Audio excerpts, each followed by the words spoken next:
예전에 한 목사님께서 한 집회에 초대를 받아서 설교를 하러 가게 되었다고 해요. 근데 설교를 준비하고 있는데 그 교회 청년이 전화가 와서는 목사님, 이번 설교 본문과 제목을 좀 가르쳐 주세요 라고 이야기해서 이번 설교 본문은 시편 23편입니다 라고 이야기하고 제목은 고민하다가 이렇게 얘기했다고 합니다. 여호와는 나의 목자시니 라고 이렇게 이야기했대요. 근데 그 이야기를 들었던 청년이 목사님 더 없습니까? 라고 이렇게 얘기해서 목사님이 뭐가 더 필요한가라는 생각이 들어서 이렇게 물었대요. 뭐가 더 필요한가요? 라고 이렇게 물었다고 합니다. 그런데 청년이 머쓱한 웃음을 짓더니 네, 잘 알겠습니다 라고 이야기하고 전화를 끊었다고 합니다.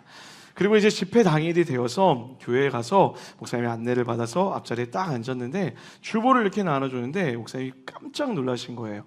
주보에 설교 본문은 시편 23편으로 적혀 있고 목사님 성함도 제대로 적혀 있는데 제목이 이렇게 적혀 있었어요. 여호와는 나의 목자시니 뭐가 더 필요한가요?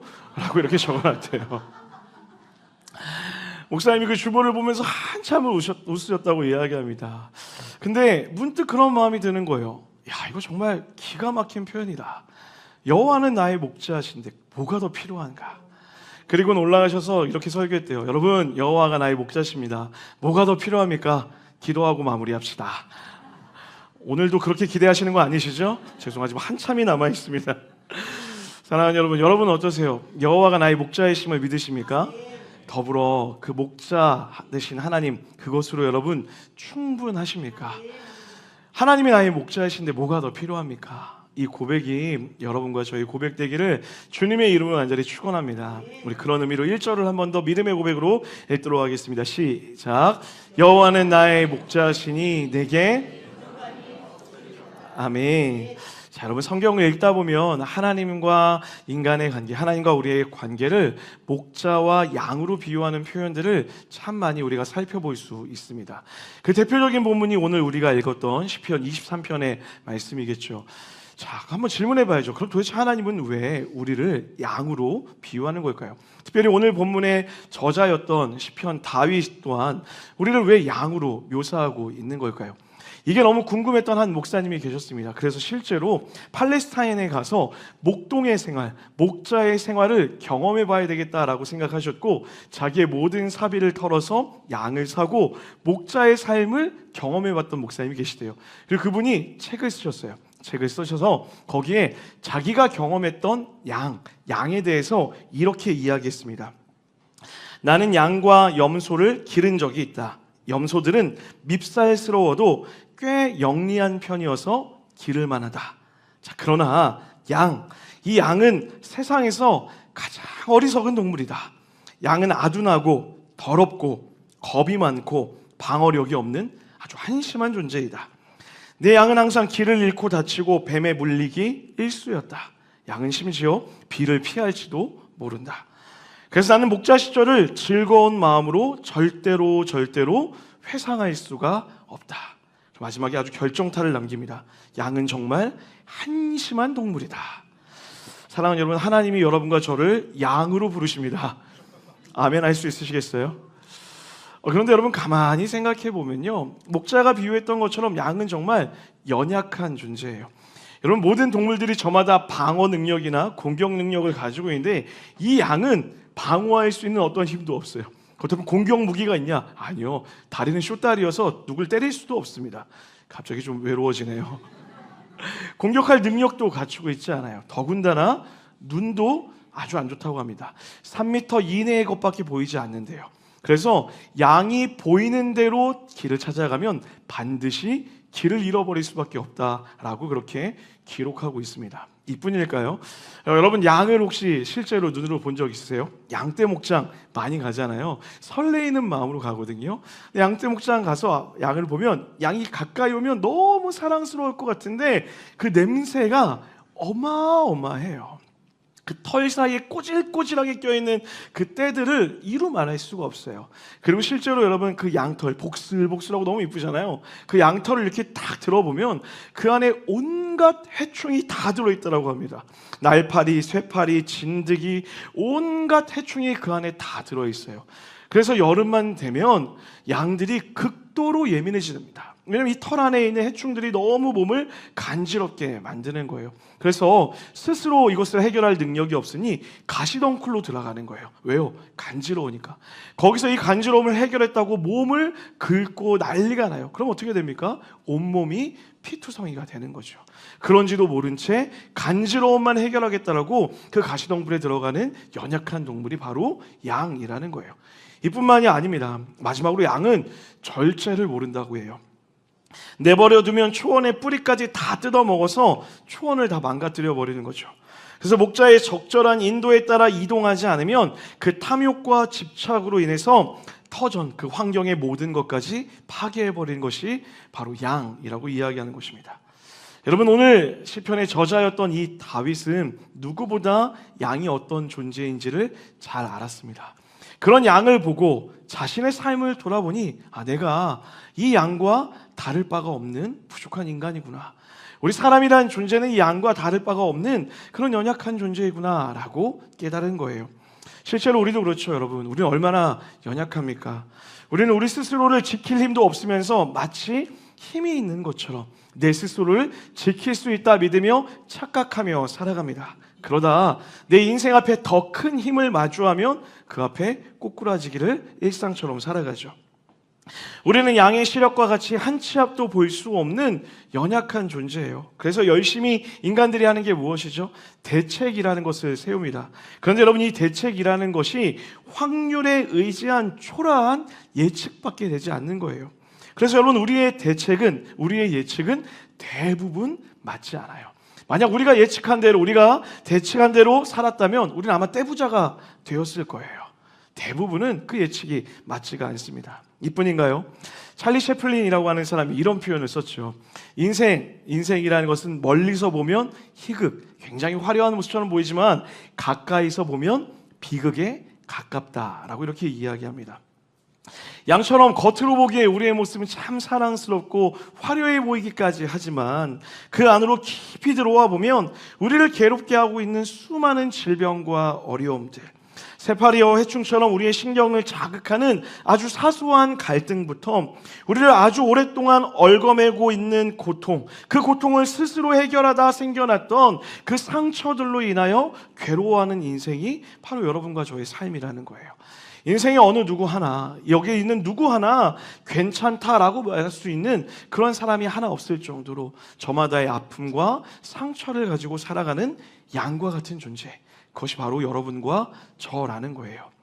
자, 그렇다면 여러분, 시편 23편은 어떤 의도로 이것을 쓴 것일까요? 우리가 양이다, 너희는 연약하다 라는 것을 증명하고 강조하기 위해 이 말씀을 기록한 걸까요? 아니요. 다윗은 오늘 이 말씀을 보면서 이 이야기를 하고 싶었던 거예요. 양과 같은 우리의 인생에 꼭 필요한 존재가 있는데 그것이 바로 목자가 너무 필요하다. 오늘 이 시편 23편의 주인공은 양이 아니라 목자임을 우리가 알아야 된다라는 것이죠. 다윗은 양을 보며 느꼈습니다. 양은 목자 없이 살 수 없다는 것을요. 아니요, 더 정확히는 양은 목자만 있으면 충분하다라는 것을 깨닫게 되는 거예요. 그래서 자신에게 이렇게 선포하는 거예요. 여호와가 나의 목자시니 뭐가 더 필요합니까? 여러분, 믿으십니까? 목자 대신 하나님만 있으면 양과 같은 나의 삶 가운데 두려워할 필요가 없으며 연약한 나의 삶 가운데 어떠한 두려움이 찾아오더라도 우리는 이겨낼 수 있다라고 선언하며 선포하며 믿음의 고백으로 이야기하고 있다라는 것이죠. 여러분, 저는 그래서 감히 우리가 성경에서 단 한 구절만 붙잡고 살아가야 된다라고 한다면 오늘 이 시편 23편의 1절의 고백이요, 여호와가 나의 목자시니 내 삶에 부족함이 없습니다 라고 하는 이 고백이 우리 인생을 이끌어가는 유일한 구절이 되어도 된다라고 말씀드릴 수 있을 것 같아요. 사랑하는 여러분, 저는 여러분의 삶의 믿음의 고백이 하나님, 내가 양과 같은 존재이지만 내 삶에 목자가 있기 때문에, 내 삶에 하나님이 계시기 때문에 부족함이 없습니다 라는 고백으로 살아가는 우리 모두가 되기를 주님의 이름으로 간절히 축원합니다. 그렇다면 오늘 시편 23편에서 이야기하는 목자, 도대체 이 목자는 어떤 목자를 이야기하는 걸까요? 세 가지만 한번 살펴보기를 원하는데요. 먼저 첫 번째입니다. 한번 따라할까요? 누이시는 하나님. 자, 우리 2절 말씀 다 같이 한번 읽겠습니다. 시작. 그가 나를 푸른 풀밭에 누이시며 쉴만한 물가로. 자, 여러분, 오늘 목자들이 보았을 때 이 2절은 굉장히 아이러니한 구절일 거라고 생각할 거예요. 왜냐하면 양은 쉽게 눕지 않는다라고 얘기해요. 실제로 제가 인터넷에 찾아봤습니다. 양이 눕는 사진이 있나? 양이 뒤뚱거리고 막 굴러다니는 사진이 있지만 온전히 누워있는 사진은 그림밖에 없더라고요. 한 목자가 글을 썼습니다. 양이 눕는 방법은 4가지밖에 없대요. 첫 번째, 두려움이 사라져야 눕는데요. 두 번째는 무리 안에서, 양들의 무리 있잖아요. 그 무리 안에서 불화가 없을 때만, 그것도 인간인 지금 관계에 어려움이 없을 때에만 누울 수 있다라고 얘기해요. 세 번째는요, 눈이나 코에 해충이 들어가지 않아야지 눕는데요. 네 번째는 배가 고프면 눕지를 않는데요. 제가 이걸 읽다가 저도 모르게 꼴값 떨고 있네, 이렇게 얘기했어요. 자, 그런데 여러분, 지금 양이 누워있대요. 자, 지금 양이 누워있다라고 이야기해요. 이 말은 반대로 이야기하면은 지금 양이 완벽한 안정감을 누리고 있다라고 설명하고 있다라는 거예요. 목자로 인해서 완벽한 안정감을 누리고 있기에 그 양은 누울 수 있다. 어떠한 두려움으로부터 보호를 받고 있고 질병으로부터 보호를 받고 있고 그의 고통으로부터 지켜주는 목자가 있기 때문에 누울 수 있다라고 이야기하고 있는 거예요. 여러분, 고대 근동에 목자를 뽑는 컨테스트가 있었다라고 해요. 왜냐하면 그 당시에 목자, 그 당시에 양을 돌보는 일은 공동 목양이었습니다. 무슨 말이냐면 내가 내 양을 다 돌볼 수가 없는 거예요. 그래서 양들을 마을마다 다 모아서 그 양을 모을 수 있는 목자를 뽑는 행사가 있었다라는 거예요. 자, 여러분 한번 생각해 볼까요? 여러분이라면 나의 양을 맡길 만한 목자를 뽑는다라고 했을 때 어떤 사람을 목자로 뽑으시겠습니까? 첫 번째, 경험이 있는 사람을 뽑으시겠어요? 두 번째, 몸이 좋고 힘이 센 사람, 누가 봐도 건장한 그런 사람 뽑으시겠어요? 여러분 그 몸에 식스팩 본 적 있으세요? 이거 또 말씀드릴 수 없고 설교 중이라 가서 보여드릴 수도 없고 말씀드렸지만 저는 완벽한 코이노냐 원팩을 이루고 있다는 거 오해하지 마시고, 자, 어떤 사람을 뽑으시겠어요? 힘이 있는 사람, 능력이 있는 사람, 경험이 있는 사람을 내 목자로, 내 양을 돌볼 목자로 뽑으시겠어요? 한 책에 보니까 아주 재미난 기록이 있더라고요. 목자를 뽑는 첫 번째 기준이 뭔지 아세요? 이렇게 기록이 있어요. 몸에 상처가 많은 사람들. 몸에 상처가 많은 사람을 목자로 뽑는 첫 번째 기준을 삼는다라는 거예요. 내 몸이 아무리 우람하고 몸이 근육줄이 되어 있어도 매끈해서 상처 하나 없으면 그 사람을 목자로 뽑지 않는데요. 내가 몇십 년을 목자로 살아왔습니다 라고 경험이 즐비합니다 라고 이야기해도 그 몸에 상처가 하나도 없이 깨끗하면 그 사람을 뽑지 않는다라는 거예요. 이유가 뭘까요? 당시에 목자가 되어서 양을 돌본다라는 것의 가장 첫 번째 책임은 그들을 보호하는 거예요.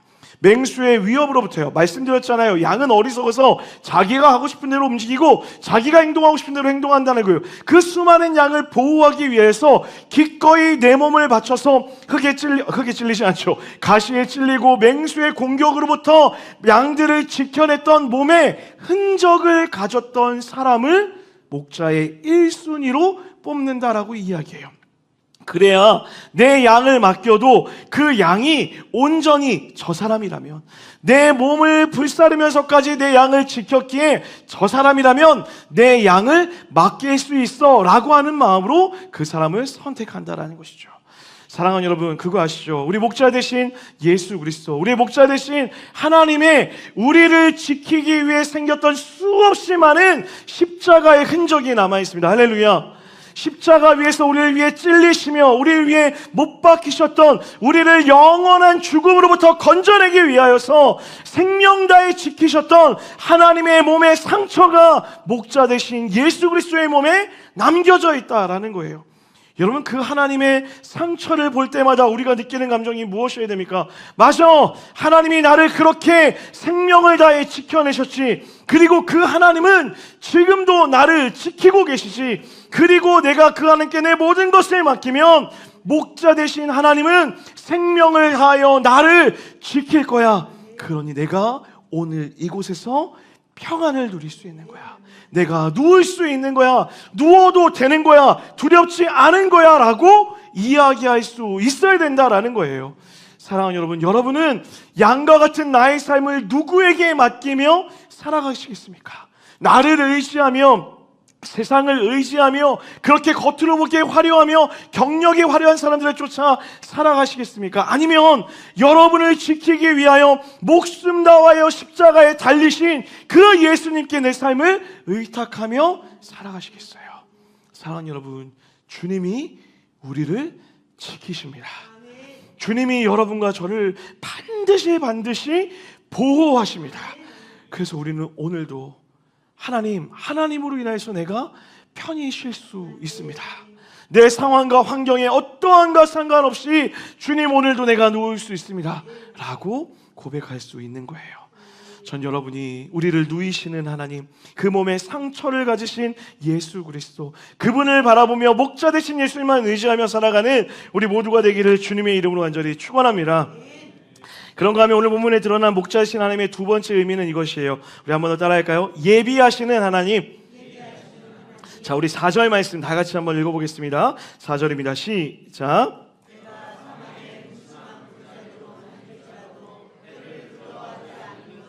주께서 나와 함께 하심이리라. 주의 지팡이와 막대기가 나를 안위하시나이다.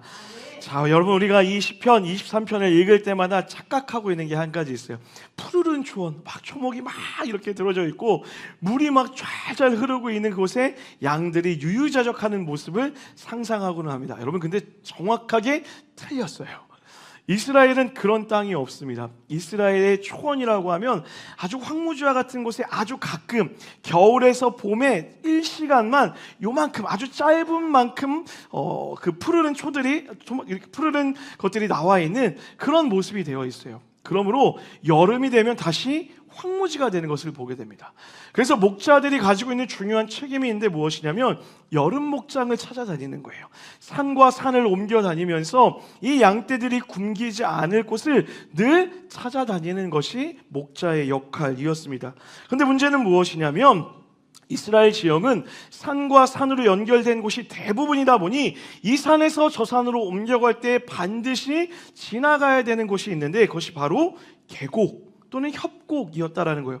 벼랑과 같았던 계곡과 협곡, 요새처럼 길이 잘 다져져 있는 곳이 아니었기 때문에 지나다 보면 떨어질 수 있는 그런 계곡과 협곡을 지나갈 수밖에 없었다라는 것이죠. 이뿐만이 아닙니다. 보이지 않는 안개숲을 지나기도 했어야 되고요. 또 산을 옮겨 다닐 때면 맹수의 공격을 늘 염두에 둘 수밖에 없었다라는 거예요. 그래서 여러분, 중요한 게 무엇입니까? 반드시 양이라면 골짜기를 지나야 또 다른 초원에 이를 수 있었다라는 거예요. 여기서 또한 놓치지 말아야 되는 게 무엇입니까? 그 길을 양들은 처음 가보는 길이었지만 누가 먼저 가봤을까요? 목자요. 목자는 이미 그 협곡을 지나서 또 다른 초원을 가봤기에 그 양들을 이끌고 또 다른 초원으로, 또 다른 산으로 양들을 인도할 수 있었다라는 거예요. 그러므로 양의 목적, 양의 역할은 한 가지밖에 없어요. 목자를 믿고 따라가기만 하면 되는 것입니다. 여러분, 이런 모습은 우리의 인생하고도 참 많이 닮아 있는 것 같아요. 여러분, 우리 삶에도 굽이비옥에 서 있는 골짜기들을 만날 때가 있습니다. 그리고 우리는 그 골짜기를 지나야만 또 다른 목초지로 갈 수 있는 것도 사실입니다. 그런데 문제는 뭔지 아세요, 여러분? 우리가 인생에서 마주하는 골짜기, 그 골짜기를 마주할 때면 거기를 지나가는 곳이라 생각하지 않고 머무는 곳이라 착각한다라는 거예요. 다시요. 우리 삶의 골짜기, 우리 삶의 고난과 질병과 괴로움과 고통을 마주하면 그곳은 지나가야 하는 곳인데 지나갈 수 있는 곳이라 생각하지 않고 머무는 곳이다라고 착각한다라는 거예요. 왜요? 그 골짜기가 너무 무서운 거예요. 그 골짜기가 두려운 거예요. 떨어질 것 같은 거예요. 그러니 그 자리에 멈춰서 나는 갈 수 없어. 끝도 보이지 않는 그 협곡 앞에 멈춰서서 나는 여기까지인가 봐 라고 좌절하며 절망하며 주저앉기를 반복하는 게 우리의 인생이라는 것이죠. 사랑하는 여러분, 우리가 그곳에 주저앉지 않고 그 골짜기를 지나갈 수 있는 힘이 무엇입니까? 이미 그곳을 지나가셔서 우리에게 이곳을 지나가면 새로운 목초지가 있다라고 알고 계신 목자 되신 하나님을 바라볼 때에만 우리가 그 삶을 지나갈 수 있다라는 거예요. 사랑하는 여러분, 우리 삶에 수없이 많은 골짜기들이 있어요. 여러분 삶에 찾아오는 고난과 고통과 질병과 괴로움이 있을 수밖에 없다라는 거예요. 그런데 여러분, 그때마다 기억하십시오. 그곳은 지나가야 하는 곳이에요. 다닐 수 있는 곳이라는 거예요. 왔다 갔다 할 수 있는 곳이라는 거예요. 매번 만날 수도 있는 곳이라는 거예요. 절대로 그 골짜기는 여러분을 잡아먹을 수도 없고, 절대로 그 골짜기는 우리를 무너뜨릴 수도 없고, 그 골짜기 때문에 우리는 죽지도 않을 거라는 거예요.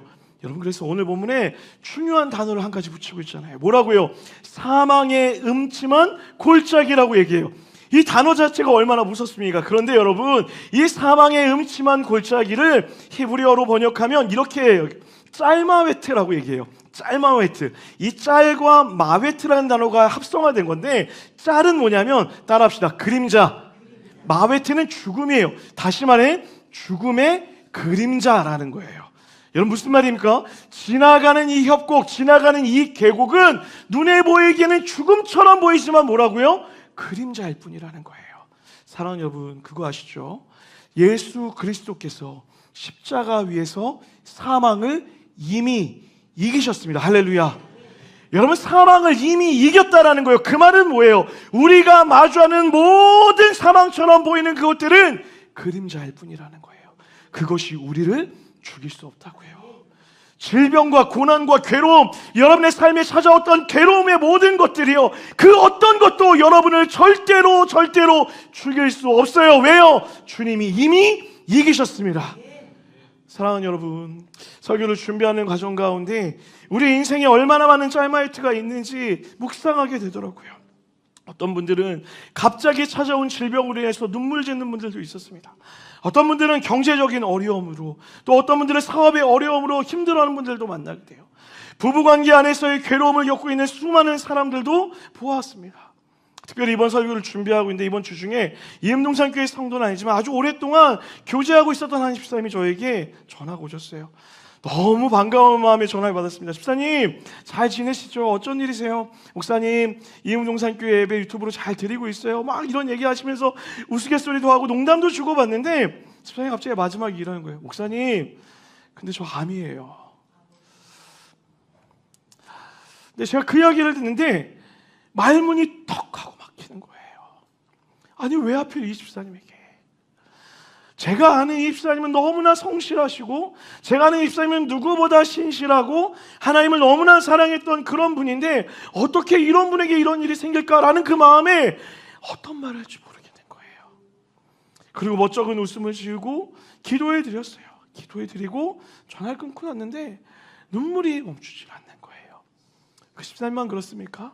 여러분 어떻습니까? 오늘 우리가 이야기했던 것처럼 우리 모두 양과 같아서 우리 마음에 사소한 문제부터 크고 작은 문제로 갈등하며 괴로움을 겪고 있는 인생의 짤마이트를 걷고 있는 우리의 삶이 있다라는 거예요. 그런데 그 짤마이트가 눈에 보기에는 절망인 거예요. 눈에 보기에는 사망 그 자체인 거예요. 도저히 지나갈 수 없고요, 도저히 내 힘으로는 이겨낼 수 없는 것 같은 그런 두려움에 놓여있는 분들이 너무나 많다라는 거예요. 그런데 주님이 우리에게 나타나서 뭐라고 얘기하는 거예요? 아니야, 그림자일 뿐이야.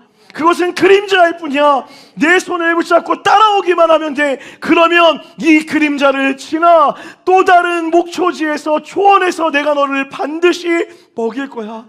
우리 지나가지 않겠니? 나만 따라오지 않겠니? 라고 주님이 우리에게 말씀하고 있는 거예요. 사랑하는 여러분, 주님은 이미 그 길을 걸어가셨습니다. 믿으십니까? 민수기 말씀에서 이렇게 이야기하고 있어요. 우리 민수기 10장 33절입니다. 다 같이 한번 읽어볼게요. 시작.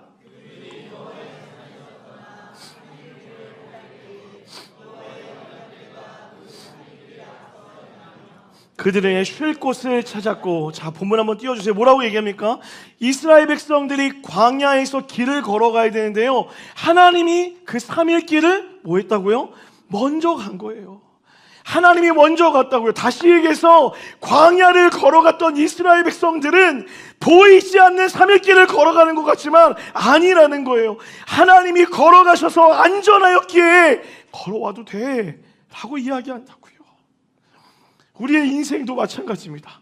주님은 다 아세요.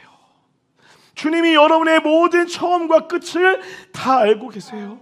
그래서 지금은 절망처럼 느껴질 때도 있어요. 보이지 않아 괴로울 때도 있어요. 그런데 여러분, 그럼에도 우리가 뚜벅뚜벅 믿음으로 걸어갈 수 있는 이유가 무엇이냐면 주님이 앞서 그 3일 길을 걸어가셨기 때문에 그래요. 여러분, 그것을 믿는다면 여러분 지금 인생에 찾아오는 짤마웨트, 지금은 짤마웨트가 보이지 않고 초원 가운데 있을지라도 언젠간 다시 산과 산을 옮겨다니며 마주하게 될 인생의 짤마웨트 앞에 도망치지 마세요. 그 순간 그 손을 바라보시고 목자 되신 하나님을 바라보고 하나님과 함께 걷는 여러분과 제가 되기를 주님의 이름으로 간절히 축원합니다. 그런가 하면 오늘 본문에서 이야기하는 마지막 세 번째 목자 되신 하나님의 의미는 이것이에요. 우리 한 번만 더 따라할까요? 추격하시는 하나님. 자, 우리 5절 말씀을 다 같이 한번 시작.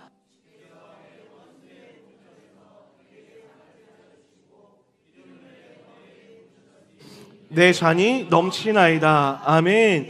그렇게 목자 되신 하나님을 따라 살아갔던 삶의 결과를 이야기하시게요. 하나님이 원수의 목전에 뭐 해주신다고요? 상을 차려주신다는 거예요. 우리 인생에 수없이 많은 짤마이트 앞에 우리를 절망하는 것이 아니라 그 안에 잔치상을 차려놓으시며 날마다 축제의 날이 되겠다라고 이야기하는 거예요. 세상은 절망이라 이야기할 때 아니야, 기쁨의 날이 될 거야 라고 하나님이 그 상을 차려놓으시고 예비하시겠다라고 이야기하는 거예요. 죽음과 절망과 아픔과 상처 앞에 좌절하지 마. 내가 너를 위한 영원한 생명의 잔치를 준비해놨어라고 이야기하는 것이죠. 그리고 여러분 뭐라고 이야기합니까? 그 머리에 기름을 부으시겠대요. 여러분 고대 근동에 손님이 초대되었을 때 아주 존귀한 손님을 대할 때, 그 손님이 아주 귀중하다라고 얘기할 때 머리에 향유, 기름을 붓는 그런 풍습이 있었어요. 머리에 지금 기름을 부었다는 것은 무엇입니까? 하나님이 우리를 가장 사랑스럽게, 가장 존귀한 자로 대한다는 거예요. 어리석고 실수도 많고 넘어지며 두려워하며 날마다 낭망하며 내가 보여줬음에도 또 주저하는 그 어리석은 양과 같은 우리를, 문제야, 너 이거밖에 안 되냐? 너 왜 그거밖에 못하니? 또 넘어졌니? 또 실수했니? 그렇게 지적하시는 것이 아니라 가장 귀한 존재로 그 머리에 기름을 부으시고 그 모든 상처들을 치료한다는 거예요. 또한 여러분, 기름을 붓는다는 것은 목자들은 늘 그 기름을 가져다 냈어요. 왜냐하면 상처받은 그 늑대라고 할 뻔했어요. 상처받은 양들을 치료할 때 썼던 것이 바로 이 기름이었어요. 기름을 부으시는 건 뭐라면 내가 너의 마음을 치료할 거야. 너의 마음에 묶여있던 그 아픔들, 그 짤마웨트를 지나오다가 났던 그 상처들, 그 모든 거 내가 치료할 거야. 걱정하지 마. 내 안에서 평안해도 돼 라고 이야기하는 거예요. 하나님이 그렇게 마지막에 뭐라고 이야기하십니까? 내 잔이 넘치나이다. 이 잔이 인생을 의미한다고 얘기해요. 그냥 잔을 채우시는 게 아니에요, 여러분. 채워서 흘러 넘치게 하시는 거예요. 할렐루야. 그냥 채우는 게 아니라 내 그릇이 요만한데 그 그릇에 다 담길 수 없을 만큼의 은혜와 사랑을 여러분의 삶에 날마다 부어주시겠다고, 날마다 채워주시겠다고 하나님 오늘 이야기하는 거예요. 어떻게 할 때요? 목자 되신 하나님만 바라볼 때요. 그 목자 되신 하나님만 바라볼 때 그 은혜를 주시겠대요. 그런데 오늘 이 시편 23편의 가장 핵심과 같은 구절이 6절에 이렇게 고백되어 있어요. 다 같이 믿음의 고백으로 6절 한번 읽어볼까요? 시작.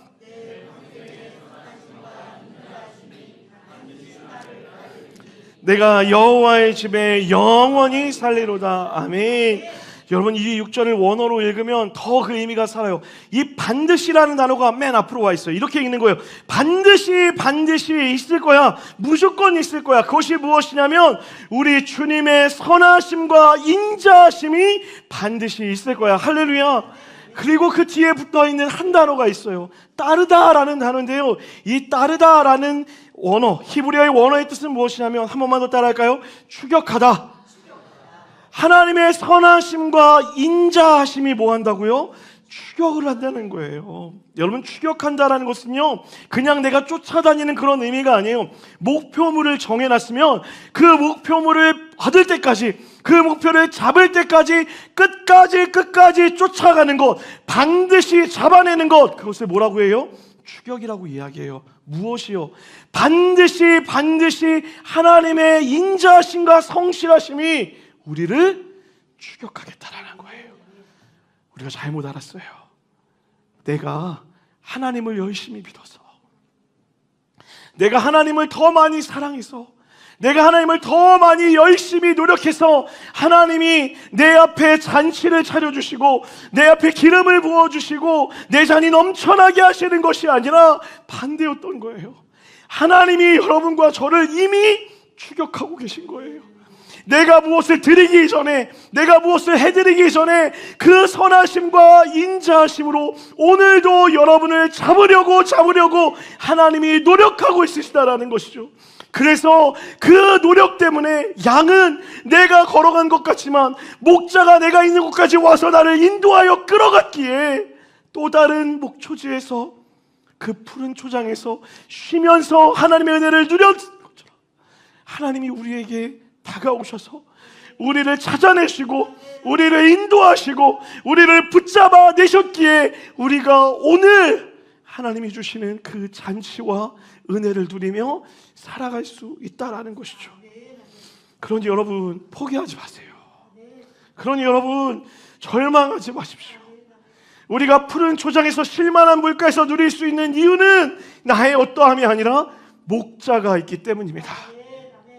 그 목자가 십자가 위에서 우리를 건져내셨습니다. 그래서 지금도 우리를 향한 사랑을 멈추지 않고 계시는 거예요.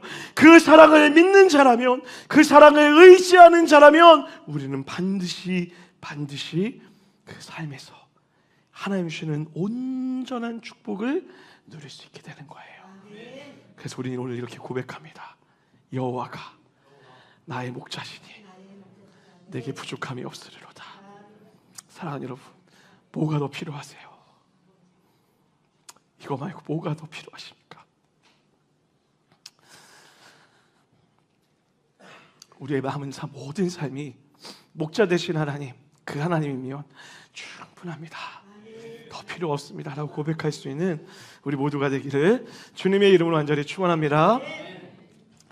설교를 마무리하면서 이분의 이야기를 할까 말까 하다가 고민하다가 좀 하게 됐어요. 이미 일부에 계신 분들은 많이 아실 것 같아요. 최지연 전사님 알고 계신 분들 계시죠? 최지연 전사님 모르는 분들 있을 수 있어요. 저희 고모입니다.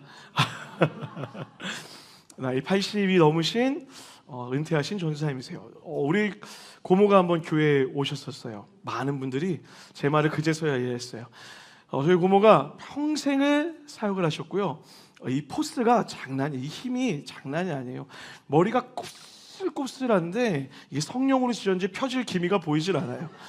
양 같아요. 들어가면 파리가 나올 수가 없어. 가끔 이렇게 걸러내주는 게 우스갯소리고 그런 마음이 들어요. 눈도 이렇게 쫙 쬐지시고 아직도 목소리에 힘이 넘쳐나세요. 그래서 제가 전화할 때마다 첫 마디가 뭐냐면, 최 목사 기도하고 있지? 최 목사 감사해야 돼. 아직도 그렇게 얘기했어요. 그런데 그 이야기를 평생 가족들 볼 때마다 하셨어요. 최 목사, 성우야 감사해야 돼. 다른 사람을 볼 때도 성우야 감사해야 돼. 하나님 얼마나 좋아, 감사하지? 라는 이야기들을 끊임없이 이야기하세요. 제가 고등학교 3학년 때 저희 가정이 참 많이 어려워서 모든 가족이 뿔뿔이 흩어져 살던 때가 있었습니다. 저는 중학교 3학년 때 저희 집이 어려워지면서 온 가족이 다 흩어져 지냈고 그때부터 이제 자취를 시작했어요. 사실은 안 해본 일이 없었습니다. 터널에서 밤늦은 시간에 먼지를 뒤엎으면서 터널도 닦아봤고, 이태원에서 삐끼도 해봤습니다. 나쁜 삐끼는 아니고 옷을 파는 삐끼도 해봤고요. 동대문에서 지게도 져봤습니다. 동대문에 나가서 야시장에 가서 제일평화 그 시장에서 이제 옷을 나누는 그런 일도 했었어요. 가장 힘들었던 일, 가장 기억에 남는 일을 뽑으라고 한다면 수산시장이었던 것 같아요. 와, 여러분, 그 깡깡 얼은 그 생선을 나르는 거는 제가 웬만한 일은 견디겠는데 그건 하루만 하고 제가 도망쳤어요. 못하겠더라고요. 인테리어 현장 나가서 철거하는 일도 많이 해봤고요. 막노동도 수없이 많이 고등학교 시절에 했던 것 같습니다.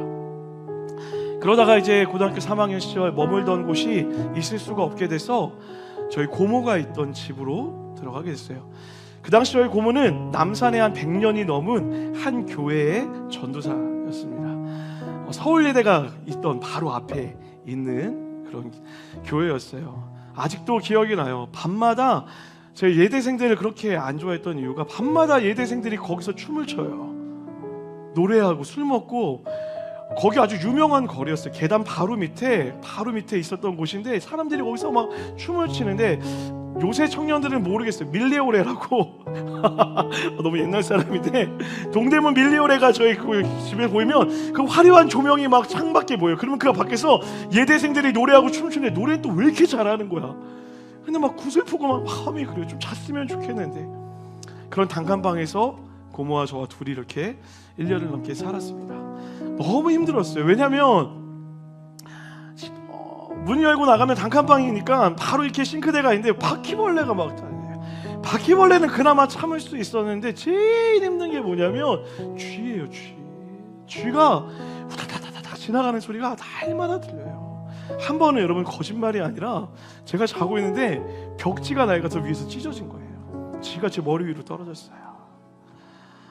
와, 근데 늘 우리 최지현 전도사님은 저에게 얘기하는 거예요. 성우야, 감사하지. 뭐가 감사해요? 성우야, 감사하지. 얼마나 감사하니? 감사해야 돼. 문제는 뭐냐면 그 감사를 강요한다는 거예요. 자기 혼자 감사할 것이지. 여러분, 제 삶이 얼마나 괴로웠겠어요. 고등학교 시절이에요. 청소년 시절이에요. 다른 사람과 비교해서 제 삶을 다 잃어버린 것 같고, 가족들과 떨어져 지내고, 남들이 공부할 때 저는 일을 해야 되고, 제가 학교가 낙성대였는데 명동에서 낙성대까지 고3 시절을 매일매일 왔다 갔다 했어야 되는 거예요. 하루에 1시간 넘게 통학을 매일매일 해야 되는 그 시간들이 얼마나 괴로운지 몰라요. 매일 아침 6시에 4호선을 타면 출근하는 사람들과 같이 사당역까지 가야 돼요. 사당역에서 갈아서 낙성대로 가고, 학교에 올라가는 그 길이 너무나 사실은 괴로웠던 기억이 나요. 짤막했어요. 그리고 한 번은 제가 원하는 대학에 원서를 넣고 싶었는데, 그 당시만 해도 참 선생님들이 왜 그러셨는지, 다른 분들은 그러지 않았겠지만 저희 담임 선생님은 좀 문제가 있던 분이었던 것 같아요. 마땅히 제 성적으로 쓸 수 있는 그 학교에 제가 아닌 늘 찾아오던 그 학생의 부모님이 있기에 그 아이를 대신 수시 원서를 써줬던 기억도 나요. 절망이었어요. 짤막했던 그 자체였습니다. 그리고 그날을 저녁엔 너무 괴로워서 터덜 고모의 집으로 들어왔는데, 아니나 다를까 또 기도를 마쳤던 고모가, 성우야, 오늘 수고했다. 감사하지. 하나님이 오늘도 살게 해주시니 얼마나 감사하니. 성우야, 감사해야 돼 라고 이야기하는데, 그날은 제가 그러면 안 되는데 저도 모르게 화가 나서, 고모 그만 좀 해요. 아니, 뭐가 감사하다는 거야. 이게 뭐가 감사해요? 고모, 이렇게 사는 게 감사한 거예요? 우리 집이 이렇게 쫄딱 망한 게 감사한 거예요? 내 삶이 이렇게 되는 게 뭐가 감사한 거예요? 제발 그렇게 감사하다라고 강요 좀 하지 마세요. 제게 화를 버럭 냈어요. 그러면 보통의 사람이라면 그 말을 들으면 미안해라고 해야 되는데, 갑자기 화를 더 크게 내시더니, 임마 감사한 거야. 그러더니 갑자기 이러는 거예요. 하나님은 다 오라 라고 얘기하는 거예요. 근데 갑자기 어떻게 이러는 거예요? 감사해 안 감사해? 제가 아멘 했어요. 무서워서 쫓겨날 것 같았고 한 대 맞을 것 같은 거예요. 진짜 감사해서가 아니라 그냥 그날은 그냥 저도 모르게 입으로만 감사해라고 얘기했어요. 그리고 그 뒤에 30분 동안 제 등짝을 때리시면서 기도해 주셨어요. 아직도 잊을 수가 없어요. 설교를 준비하는데 20년도 훌쩍 지난 그 일이 떠오르고, 그날로부터 기척을 하고 오늘까지의 시간을 반추해봤어요. 그 이후에도 제 삶에는 많은 골짜기가 있었습니다. 그런데 여러분, 그 골짜기를 지날 때마다 하나님은 늘 저를 초원으로 인도하셨더라고요. 그리고 그곳에서 먹이시고 누이셨어요. 그리고 잘 먹고 있다가 또 먹을 것이 떨어질 쯤 되니까 하나님이 알아서 저를 또 다른 또 목초지로 인도하시더라고요. 그 길이 때로는 골짜기가 또 있어서 괴로웠던 기억이 나요. 그런데 오늘 지난 1년 6개월, 1년 7개월의 이음동산교회 삶을 돌아보니 하나님이 저에게 쉴만한 물가라고 하네요. 너무나 아름다운 공동체를 허락하시더라고요. 제가 어제 고백했습니다. 하나님은 옳습니다. 하나님, 그래서 감사합니다. 주님이 나의 목자시니 내게 부족함이 없습니다. 저보다 훨씬 오랜 시간을 살아왔던 여러분, 훨씬 말고 조금 더 살아왔던 여러분, 여러분의 삶도 동일한 고백이 있을 줄 믿어요.